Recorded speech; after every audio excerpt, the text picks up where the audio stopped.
Guitar luthier and shop owner David Allbee talks about how he got into the business and what he sells. I was a carpenter and I fell off a roof.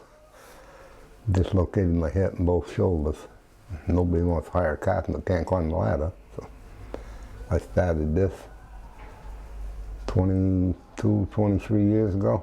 Full fiddle, banjos, mandolins, ukuleles, electric and acoustic guitars. He also talks about the gear he uses when he plays. Fender, Strat or Tele, I don't care which. TV, I play through a classic 30 tube amp. I like a tube amp. They're a little more expensive to run, but you get a nice tone. He finally talks about how guitars have changed and how he works on some difficult instruments.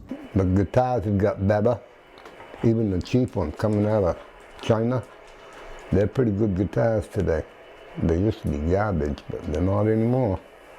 Some of them get a little more complicated because they're getting plastic backs on them now, like the Ovations, and they're hard to work on. Shoot steams into it. I used to use a pressure cooker, but today I got a thing that goes on my soldering gun. I can stick in there, put a couple drops of water in, and that steam loosen that glue up. I can pull it pretty easy. This has been Owen Murray and Matt Webster for BNN, the Bucks News Network.